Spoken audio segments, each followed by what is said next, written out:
Have you been running? Have you run any? Been running? A little bit? That's good. I'll give you guys a little background on what I'm sitting in the middle of here. This thing here is a horse I traded for 4 years ago because I put 90 days on him, and at the end of 90 days you couldn't get in the saddle. You couldn't even, at the end of 90 days, you couldn't walk out and throw in the stirrup like I put in if I wouldn't put your foot in it.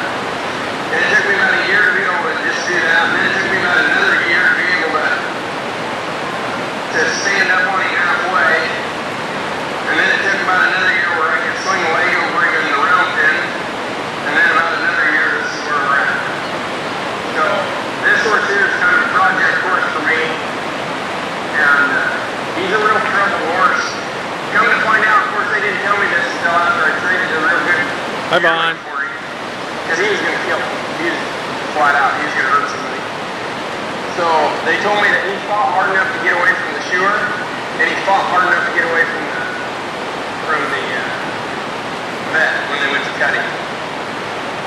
So just so you guys kind of are aware of this, if I go for a little trip, you can just kind of be aware that I might go for a little trip one of these times. I've been riding quite a bit up here.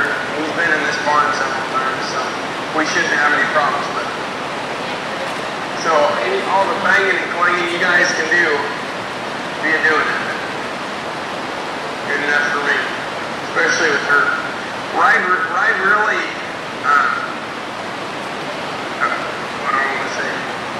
Not taxing, right?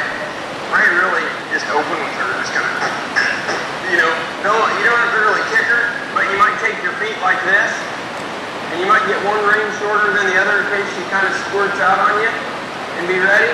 If you're worried about staying with her, you might grab the back of your saddle like this, and just go. So you might always kind of squirt it out, just kind of jump your feet like that in the stirrup. Don't kick her, just slam your feet in your stirrups. Just do little, don't kick her, just do little things like that with her.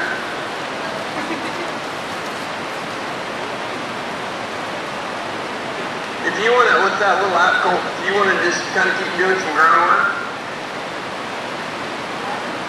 I'll take you here.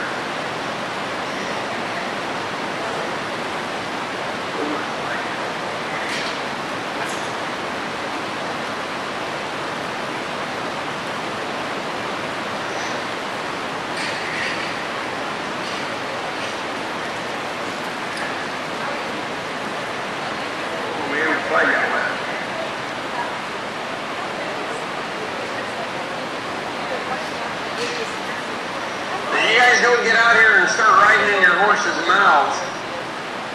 We've been working pretty hard this morning on getting them kind of decent.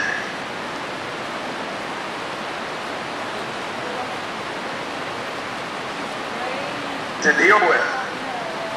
So don't get in here and start pulling on their mouths. Like I said a little bit ago, remember you got a piece of iron in their mouth. And I got wet. Oh well.